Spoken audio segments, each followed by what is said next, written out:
Cleopatra loved them. Casanova lived for them.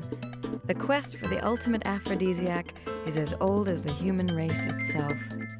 Some search for nature's answer. Others concoct the perfect pill. Love aids. Don't buy it? Watch as we try it.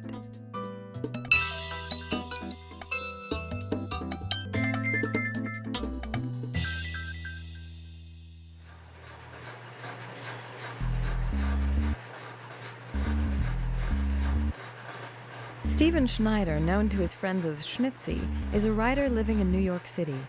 At 49, he feels he's running against time. I was seeing this great girl, a ballroom dance instructor named Jamie. She taught me to tango and foxtrot. It was really quite cute. And we were together for 5 or 6 years, and then a few years ago we broke up.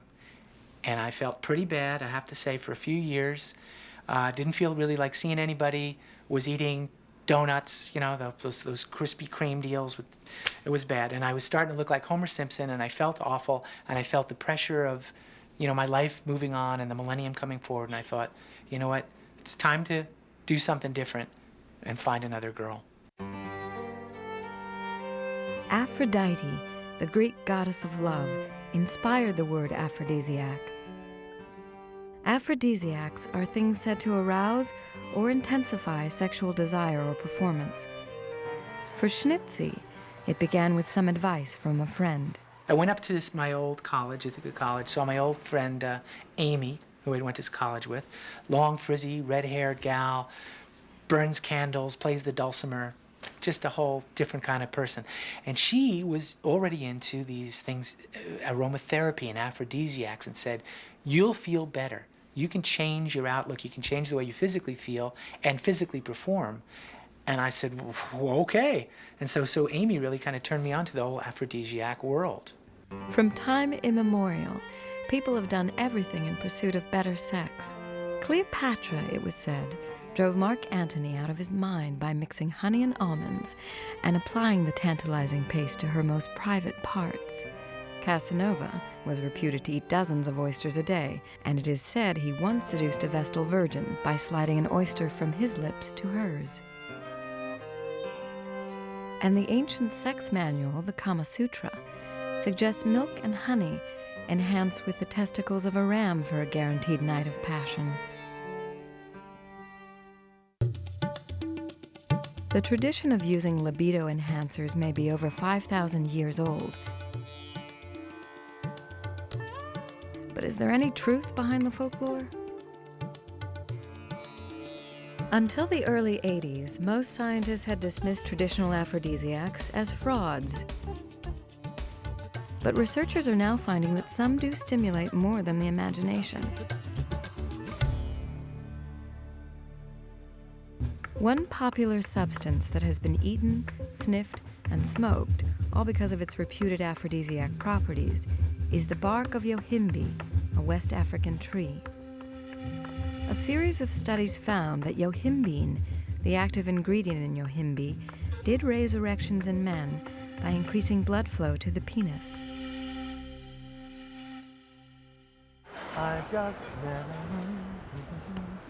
And with the Yohimbe, you want to take a vitamin C, 1,000 milligrams, to help in case you have a nauseous feeling. It enhances the properties. Really? Mm-hmm. Okay. All right, whatever properties I can enhance, the better. Well, they say in the books it'll take about 8 hours to work. 8 hours?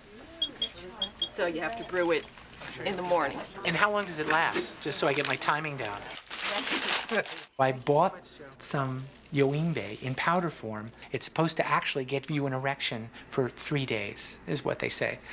You know, I would have been happy with a couple hours. So I tried one form of it, a powder form, and basically I just got sick. You know, I was nauseous for 2 hours. Yohimbe works in several different ways. One of the ways is to increase circulation, and the other way is to stimulate the nervous system.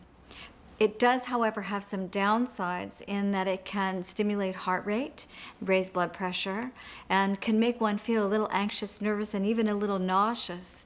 So that sometimes that may not be the most desirable effect that you want to have in an aphrodisiac. So despite its availability as a prescription drug, yohimbine is not guaranteed to work and should only be used under the guidance of a physician. Many of the herbal aphrodisiacs, including yohimbine, work by increasing blood flow to the genitals.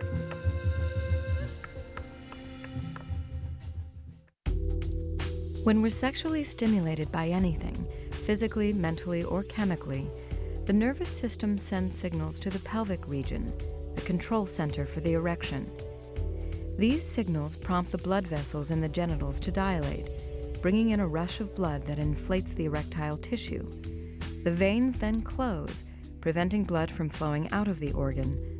The result is an erection.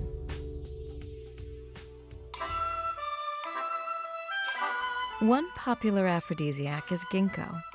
It comes from the leaves and nuts of the oldest family of trees, the ginkgo tree, and has been used in Asia for centuries. Schnitzy decided to give it a try. I drank this ginkgo tea. I'm not sure if it's a placebo effect or not, but in my case, I definitely feel like ginkgo helped rush blood to critical parts of my anatomy, which paid off with a thin air stewardess. In the last 30 years, 300 studies have given clinical evidence that ginkgo can benefit the entire body, in addition to having aphrodisiac qualities. A German study of men with erectile dysfunction found that ginkgo restored potency in half of them. But how does it work? Ginkgo may work by stimulating the brain to release nitric oxide in the erectile tissues of both men and women. This causes the blood vessels to widen, more blood flows in, and we have an erection. But the jury is still out on how safe and effective ginkgo is. It can have side effects such as headaches and shouldn't be taken with aspirin or by people suffering from heart disease. Hundreds of millions of dollars a year are spent in the pursuit of pleasure. And the ingredients of love potions come from all parts of the world. Each culture finds its own aphrodisiacs, depending on what is locally available.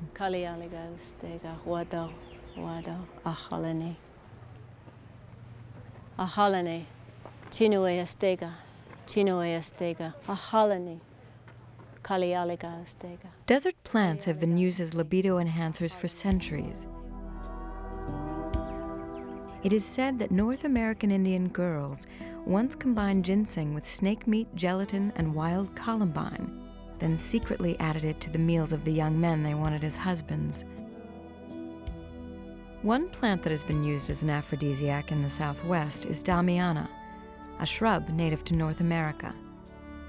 Chemical analysis shows that it contains substances similar to caffeine that can increase sensitivity in the genitals. It is also reputed to induce erotic dreams when drunk at bedtime.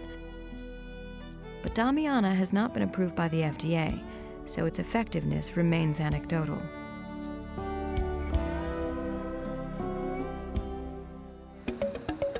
In Asia, there are countless substances believed to have aphrodisiac properties. Many of these make their way across the globe. One is a Chinese herb called yin ya wo, otherwise known as horny goatweed. What's the deal with the horny goatweed here from China? Well, it's folklore information that says the Chinese goat herders noticed that their male goats were acting, in quotes, randy. Randier than Randier than goats in other parts of the pasture, and they found out they were eating a particular weed, and the weed they named horny goat's weed. And it worked for the Chinese shepherds? Well, it worked for their goats. I guess they started using it also. Well, you know what I always say, Joanne, what's good for Chinese goats is good for me. So with all these love aids available, is there any way to figure out which ones will guarantee sexual pleasure?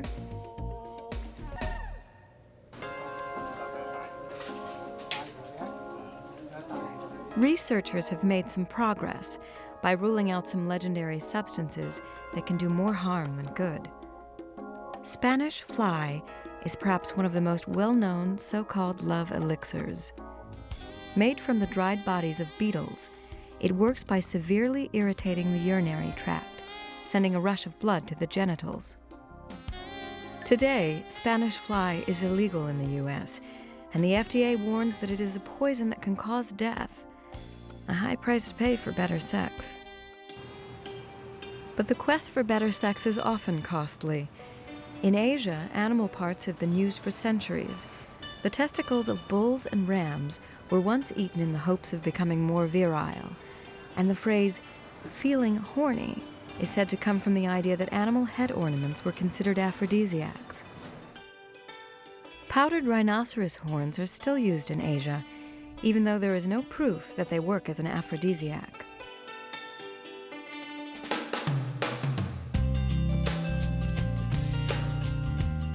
Although many traditional aphrodisiacs do not have the firm backing of science, some have enjoyed their positive effects.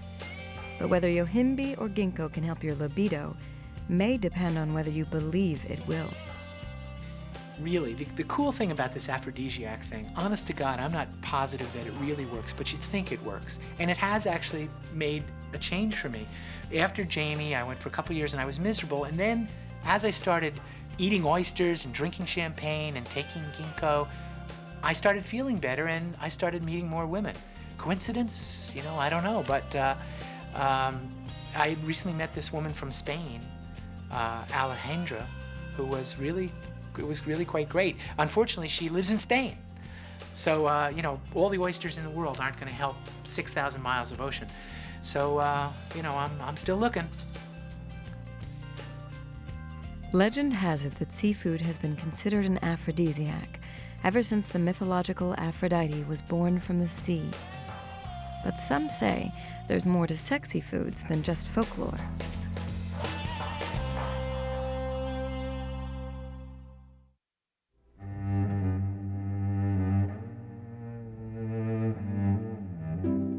Hot, spicy, sweet, juicy. Words that make you wonder if someone is describing a great meal or a great lover. Since the beginning of time, food has been inextricably linked to our sexuality.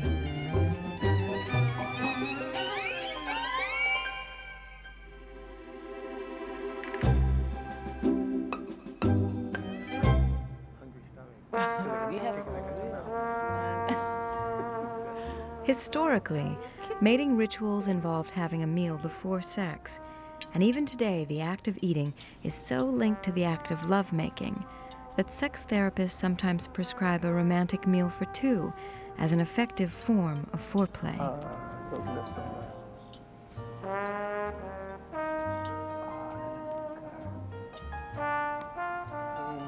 Maria, she loves to eat. So, there's something I know I could always get her in, especially a good, I would say, dinner. And then comes the romance and the sex is where I can use that and then allure her in.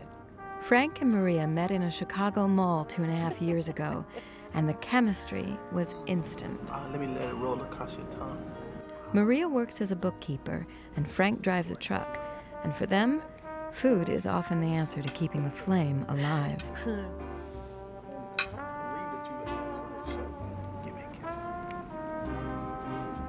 He loves whipped cream, and so do I. Mm-hmm. And strawberries and syrup.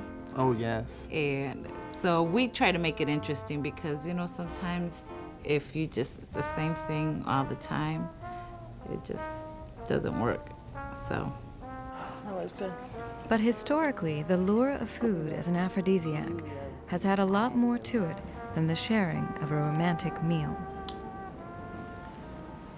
We have historical books that tell us about the use of foods. For example, in the Kama Sutra, they describe a meal of eggs and onions with cardamom, cinnamon, and nutmeg. If you have that before you meet your lover, that your chances of having a better experience are greater. Before science began exploring how our bodies work, people followed a premise known as the law of similarities. This dictated that what a food looked like determined how and where it could benefit the body. So if a food looked like genitalia, it was bound to be an erotic stimulant.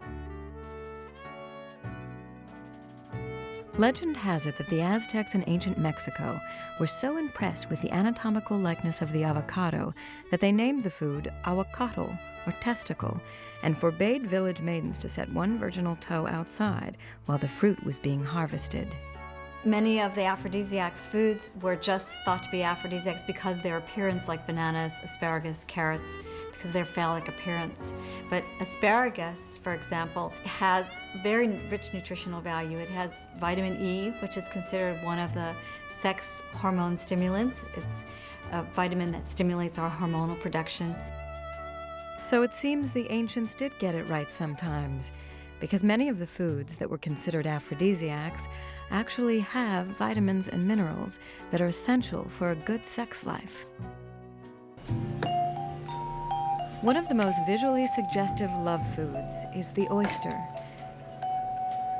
Said by some to look like testicles when in the shell, and by others to blatantly suggest a woman's anatomy, oysters are also a good natural source of zinc, a mineral necessary for the production of testosterone, believed to be the sex drive hormone in men and women.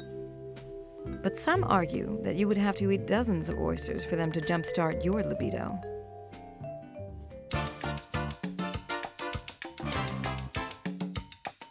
Not all of the fable foods' powers have to do with their vitamin and mineral content.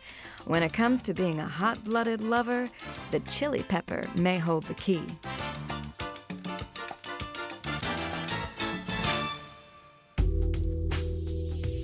The spicy substance in hot foods called capsaicin causes nerve endings to release substance P, a neurotransmitter that stimulates a burning sensation. Our pulse is raised, and we sweat more, just as we do during sex. Some believe that hot foods can also trigger the release of endorphins, body chemicals that give us a natural high.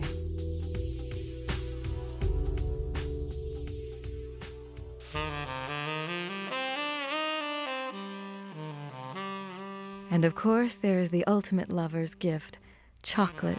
Used for centuries as an aphrodisiac, part of its lure comes from its sensuous melting quality. If you're talking about like sweets or something like that, it have to be like chocolate syrup, you know, because for one, it's sweet and it's durable, you know. I mean, you can place it wherever you want, you know, and then you know the next place is going in your mouth, so it's like you get one and two, you know. Chocolate contains a substance phenylethylamine, which is a stimulant. It's considered the love chemical. It gives one a sense of well-being and excitement. And that's thought to be a chemical that's very similar to the endorphins that our body produces that give us that natural high. Some scientists believe this chemical in chocolate is broken down before it can turn us on. But others say it may be one of the reasons why lovers will be buying up to 36 million boxes of chocolate in the United States next Valentine's Day.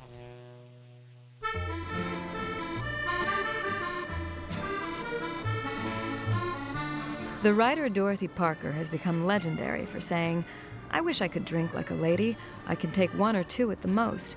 3, I'm under the table. 4, I'm under the host."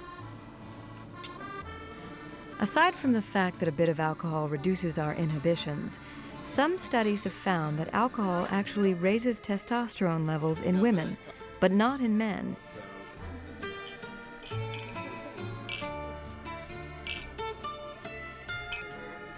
But drinkers beware. Too much alcohol in both men and women will put anyone's libido to sleep.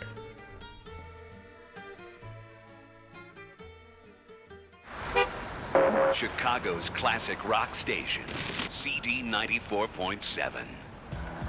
Hi, this is Dr. Alan Hirsch, and we're looking for couples to volunteer for a test of kissing to see what odors and food taste will enhance arousal. Please give us a call, 312. Okay, so what we want to do is put your head back, stick your tongue out. That's good.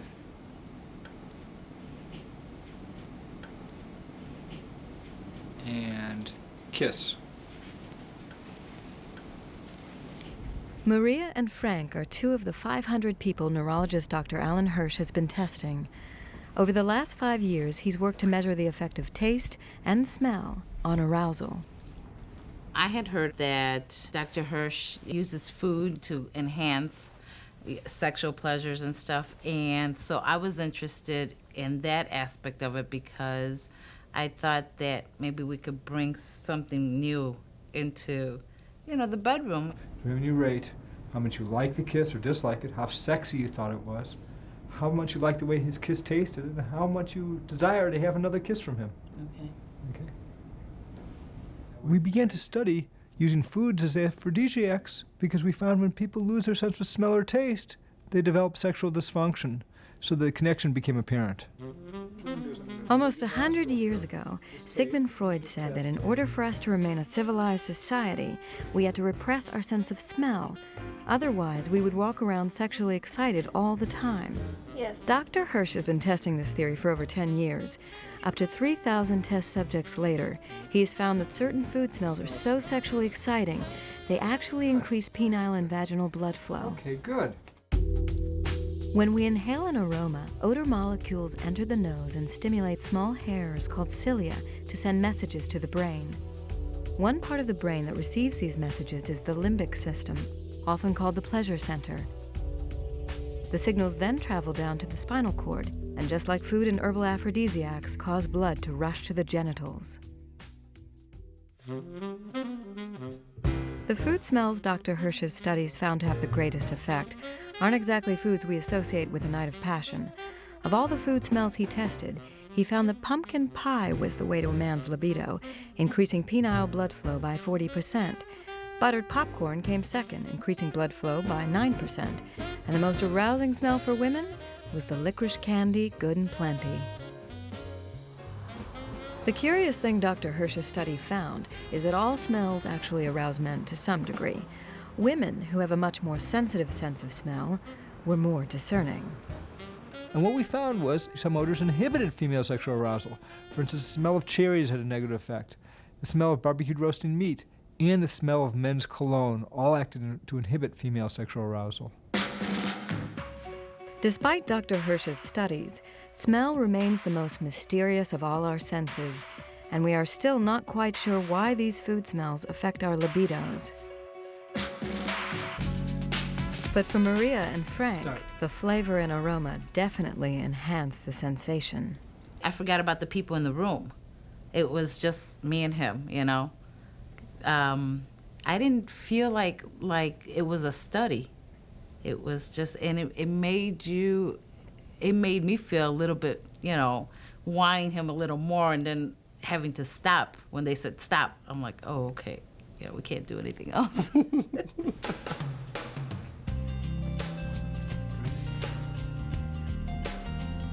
Vitamins, minerals, and a delicious aroma may enhance a night of passion, but the secret to a powerful aphrodisiac may lie within the body itself.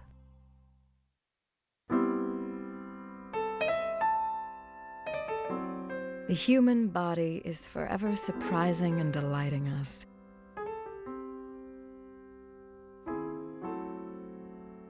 And aside from the obvious lures of beauty and seduction, the body itself has its own powerful aphrodisiacs.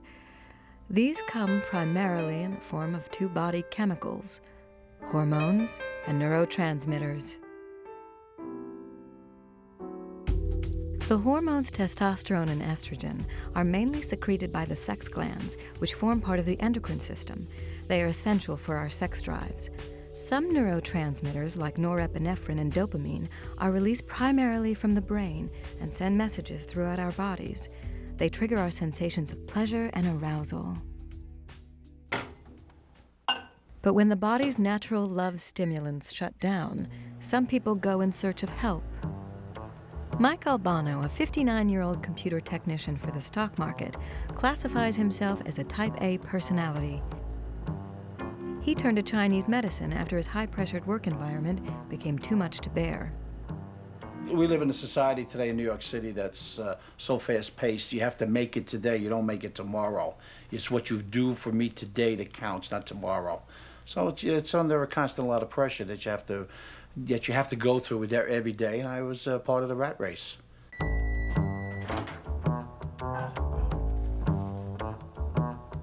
Mike was suffering from stress. a condition that affects 75% of Americans. I think if we look at the effect of stress on health and sexuality overall, stress is probably the most common cause of low libido.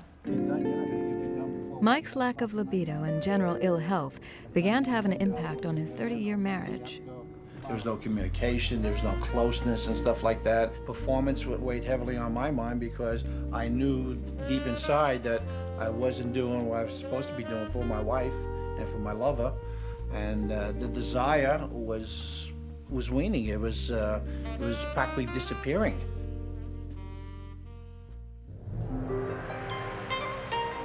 When the body loses its own capacity to stir the libido, aphrodisiacs often become more of a necessity. Hi Mike, how you doing today? Determined to get his body up and running again, Mike decided to try acupuncture. Pretty good, getting better and better week by week. He put his trust in the hands of Chinese herbalist and acupuncturist Adele Rising. Oh, good. It looks so much better. What I did for Michael was I started him with weekly acupuncture treatments to increase his overall energy. And in the course of our therapy, I asked him if he had low sex drive, and he said he did. It's a question I commonly ask because it gives me information about the person, about their overall energy level, and from a Chinese perspective, their source energy. Acupuncture is said to stimulate nerve paths, and some claim this causes the brain to release neurotransmitters, which heighten desire. Others believe acupuncture may also help blood flow. How you doing, Mike? Great. Totally relaxed. Good. Okay.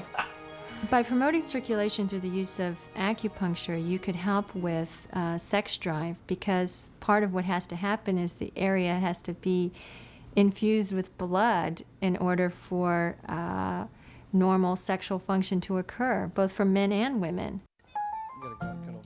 According to Mike, weekly sessions of acupuncture and a combination of Chinese herbs, including ginseng, have helped put him back on track. Hey.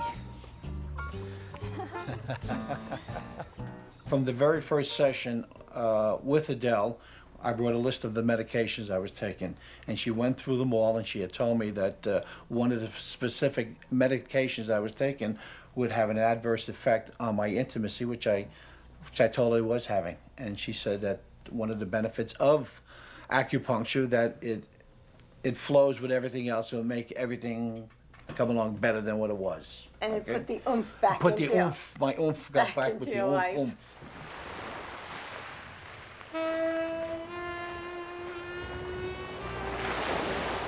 Sun feels good. Our relationship is more intimate and more enjoyable, and we're able to get out and do some things, take a walk when we want to. We're back to where we once were. The intimacy has improved to the point that has heightened one, that we have the oneness back again.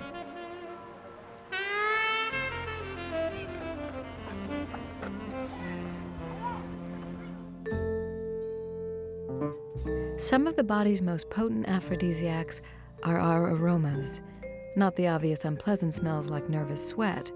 Rather, each person has a unique smell print made up of pheromones. Pheromones are chemical substances released all over the body, but especially from the armpits, the genitals, and under our hair. We are surrounded by clouds of these molecules and leave trails of them as we walk. Some of these signals smell and some don't. It is believed that they are picked up by the noses of other people who are either consciously or unconsciously attracted to our smell. Pheromones act in many ways for other animals as, I guess, what you would call an aphrodisiac, or at least as a sexual cue, a cue for the onset of sexual behavior. They also do other things. There are alarm pheromones, there are mating pheromones, of course, there are courtship-type pheromones, there are weaning or suckling pheromones. So they act in many sorts of ways. Whether or not a pheromone could act as an aphrodisiac in humans, I think, is still a little bit of an open question. Some studies show that there may be a link between pheromones and our sex drives.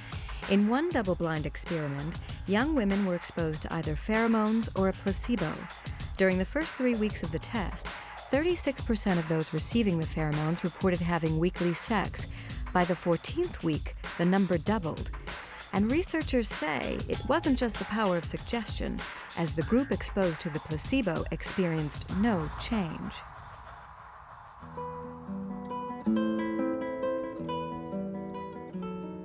But if pheromones are the source of chemistry between two people who are instantly attracted to each other without knowing why, the perfumes and scents humans can detect could also be considered powerful aphrodisiacs.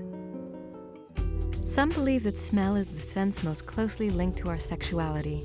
Although sight and touch are also essential to our sex drive, their signals must first pass through areas of the brain known as the thalamus and the cortex before reaching the limbic lobe. Aromas, however, send signals directly to the limbic lobe, provoking a more powerful emotional reaction. But what happens when we combine the lure of scent with the supposed power of pheromones? Perfumes are now being used not only to enhance the fragrance of the wearer, but since the early 90s, companies have cashed in on the idea that pheromones help sell products. One success story is Perceive, Avon's new pheromone perfume. Out for only 6 months in 54 countries, this mood-enhancing fragrance has become the #1 selling perfume in Avon's history.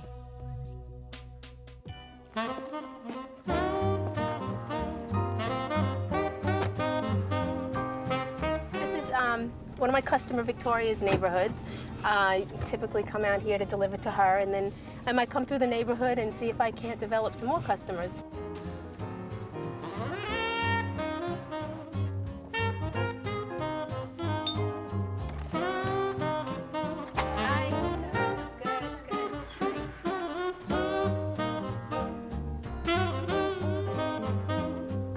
All right, let's see what we have here today. I brought you that Perceive purse spray that you had ordered. Yes, I need to freshen this up, get my mood going in the middle of the... Perceive's effect comes from synthetic pheromones said to be mood-enhancing. These synthetic pheromones are meant to help relaxation, reduce inhibitions, and may enhance relationships with friends and lovers. My relationship with my husband has even changed because I'm happier, I'm more self-confident, I feel sexier, and he's liking that, you know? Wait till you see what else I brought. Perceive for men. You've got to be thinking. No, Does it have that same... It has that pheromone thing happening, yep. Wow. But some are skeptical about the effectiveness of pheromone perfumes. This is nice. It's nice. The pheromone molecule that they contain, or the supposed pheromone molecule they contain, really has, I think, not been tested rigorously or rigorously enough to know whether it has any activity. And then, of course, there's the issue as to whether it'll really do what you want it to do. After all, if you splash a pheromone on, and it truly is a pheromone, then your expectation is, of course, it will attract all the beautiful people in the world who will desire you and want you. But in fact, it'll attract anybody with a nose. While research into the effectiveness of pheromones continues, there is one part of the body believed to be the center of it all. I think our brain is definitely an aphrodisiac. So many things go into our sexual response, what we smell, what we see, what we hear. Our brain is the main computer that will integrate and tell us what we're all feeling, and these things will stimulate us sexually. If our bodies themselves offer us the most powerful aphrodisiacs, from brain chemicals to natural scents, perhaps good overall health and fitness can help ensure sexual success.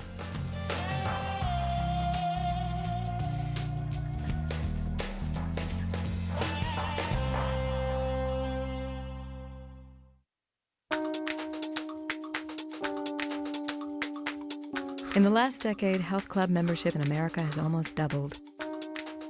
But although tight abs and firm thighs may be pleasing to the eye, trying to attain a beautiful body might not be the only reason to have a good workout. Researchers are finding that regular exercise leads to better sex. One California study polled 8,000 women nationwide. Of those who did some type of aerobic activity regularly, 40% were more easily aroused, 31% had sex more often, and 25% reached orgasm faster than women who didn't exercise. But is this simply because exercise brings increased self-confidence, or is exercise provoking any chemical reactions inside our bodies? A vigorous workout can contribute to a release of beta endorphins, also known as feel-good opiates. Endorphins are found primarily in the pituitary gland in the brain and are distributed throughout the nervous system. They are thought to be connected to our feelings of euphoria, changes in appetite, and the release of sex hormones that are essential to our sex drives. Hello and welcome to the show. We're here to challenge you today with some new ways of thinking about your sexuality, about intimacy, about love and life. Sex therapists Karen and Greg open up their New Jersey phone lines for their regional radio show, Love Matters. They counsel listeners whose love lives may need a little boost. We have Maggie on the line. Hi, Greg. Hi, Karen. Hi, Maggie. Welcome to the show. Thanks. Tell us why you're calling. I'm 32. I'm married with 2 kids, and both my husband and I are really busy. We have demanding jobs, and we have demanding home lives. And now, it's not that the spark is gone, but it's definitely waning. Greg has been a sex therapist for over 30 years, and Karen for 15 years. For them, sex has always been a priority. 10 years ago, Greg was diagnosed with multiple sclerosis, a progressive disabling illness that affects nerve cells in the brain and spine. Since I figured that MS was going to be very time-consuming and energy-consuming, I had to get rid of everything that I figured was unimportant and save my time and energy for things that were important. So I got rid of everything but sex. Determined to keep their sex lives vibrant and to be able to advise their patients and listeners on the latest libido enhancers, Greg and Karen turned to exercise. In their case, the Eastern practice of Tantra. Tantra for us becomes an exercise of both mind and body. From the body standpoint, it helps us build the energy that we have, and it also helps us release energy that goes into stress, and it allows us then to gain a relaxation and a joining then of each other. We think of it as building energy through breath, through postures like yoga postures, and that this energy we build is part of our expression of loving, of paying attention to one another, of increasing the joy and vitality in our love.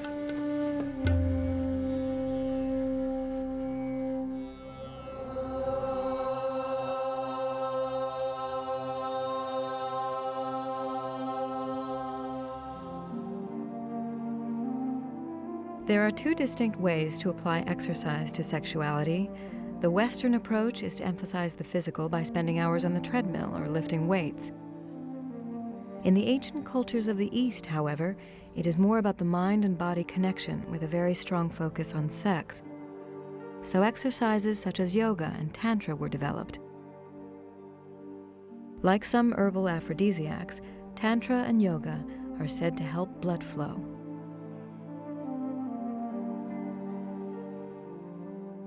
In yoga, there are many exercises that, because of the particular posture, they will stimulate blood flow to certain organs. And specific yoga exercises are geared towards improving the function of the ovaries, the adrenal glands, and the pituitary hypothalamus. And it's the relationship of these organs together that helps our sexual function flow smoothly. Aside from increasing blood flow to our sex glands, yoga also includes specific exercises that can be used to make sex better. Some exercises help strengthen the muscles in the pelvic region, while others can help control orgasm and ejaculation.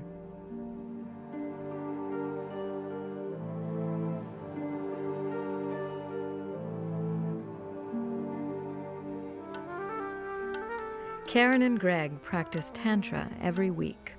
And although science has yet to prove that this type of exercise can directly stimulate the sex glands, many people like Karen and Greg find that regular Tantra does lead to better sex. Stretching is really one of the best exercises that I can do because it allows me to be flexible. And even with your MS, you're actually more flexible than I am, which annoys me. But Tantra exercises help us to build and keep sexual energy high. For Karen and Greg, Tantra proved to be the answer to their sexual dreams. But for others, dance is a great sexual enhancer. Throughout history, dance has been used in courtship rituals and often as a prelude to sex. Indeed, dance often has the excitement, release, and exhaustion characteristics of sexual climax. Dance is definitely an aphrodisiac. Many of the Latin dances, for example, are very sensual and very sexual. Many of the rituals involved in mating in various different civilizations involved dance. For Karen and Greg, exercise has definitely helped to enhance their sex lives. But sometimes, we need a prescription to perform.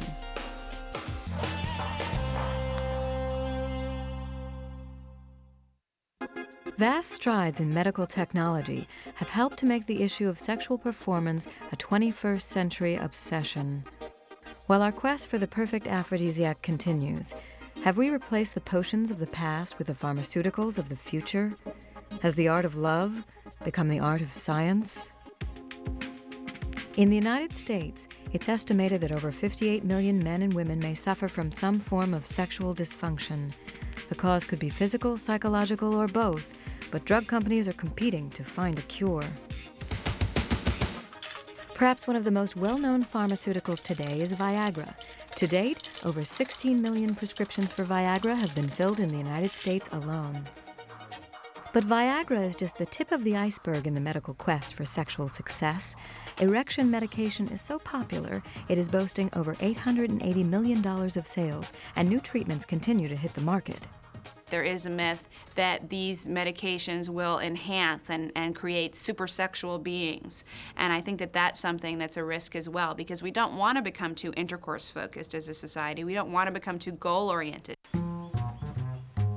But to some, many of these drugs are nothing short of a miracle. After Greg was diagnosed with multiple sclerosis, he suffered from erectile dysfunction and had to face the reality that medical assistance was needed. His doctor prescribed Caverject, the first prescription medication approved by the FDA for erectile dysfunction. For Greg, this meant having an injection before sex. Caverject and penile injection therapy is not scary at all, because I'm the one who used to pass out just the mere thought of getting a shot, and this has never been a problem. What's so neat about this is just how well it works and how quickly it works. You know, spontaneity tends to be overrated, but it's nice not to have to wait an hour. Okay, and we load it in here and put this on. You ready? Oh, yeah. Okay. That banana has no feeling whatsoever. And the medicine gets delivered, and it's wonderful. Voila.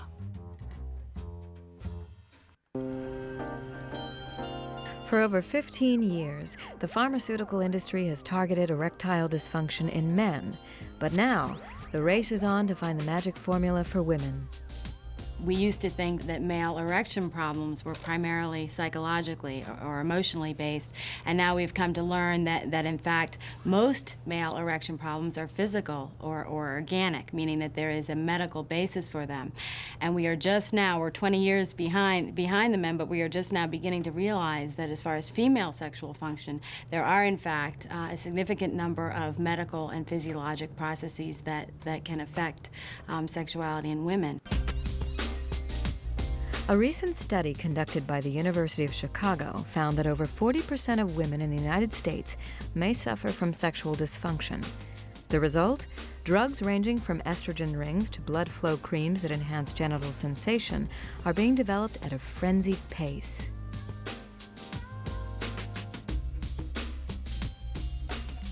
The best candidate for medication is a woman who was satisfied with her sexual response at one point in time, and now for whatever physical reason, whether it be a pelvic surgery or menopause or medication, is no longer able to respond as she once could. Hard belly pounding. This time of life has caused sexuality, the drive, that is, to wane a little bit. One can only imagine that women all over the world at my age are perhaps experiencing the same thing. One can only imagine that even Sophia Loren must be, going through this experience as well. Try to lengthen your body out over your legs. 55-year-old Patrina Wells is not alone in her concern. In fact, it is estimated that over 24 million women around the world reach menopause every year. With aging and menopause, women experience a variety of changes in their sexual function, being increased vaginal dryness, increased pain with intercourse, changes in their ability to become aroused, difficulty achieving orgasm, and those changes are primarily due to the change in hormones.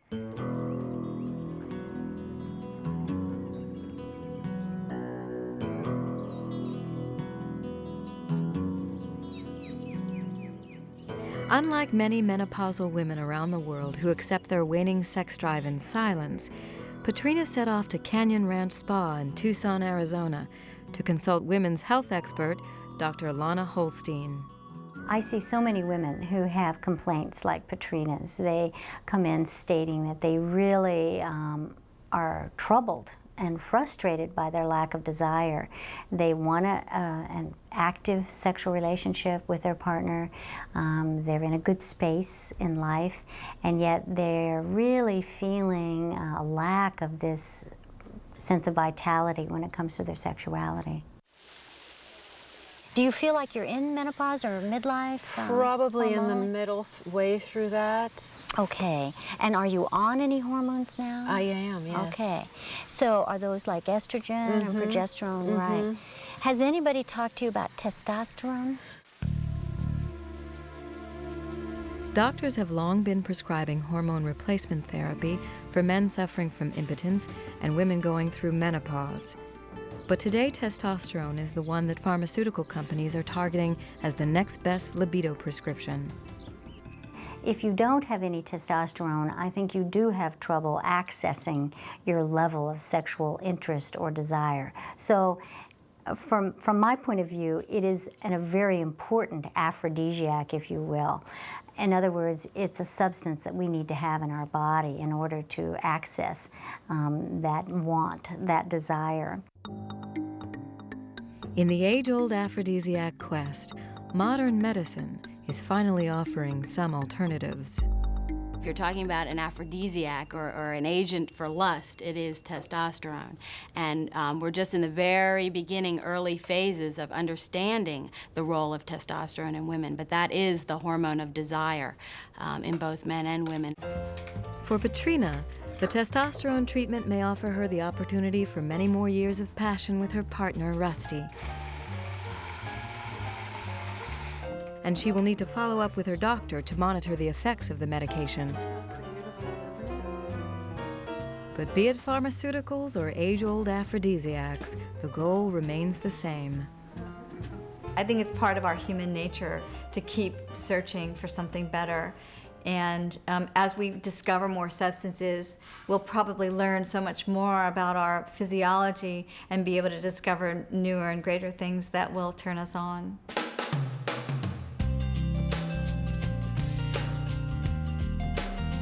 So while our quest for passion continues, most people seem to agree that no plant, potion, or pill alone can promise satisfaction.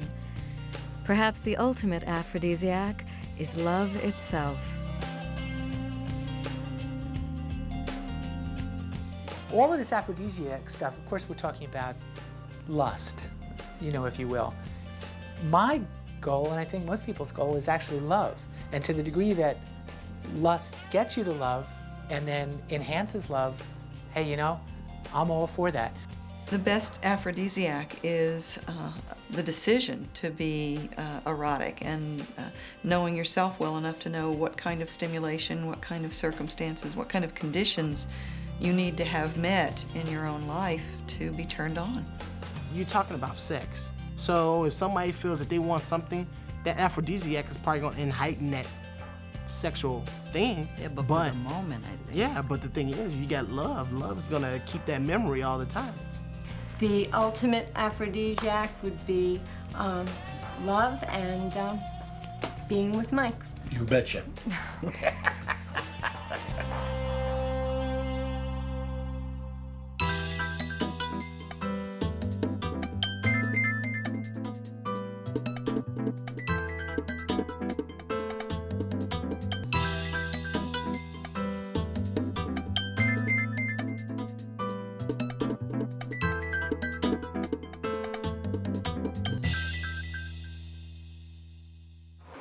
passengers are requested to proceed to the aircraft.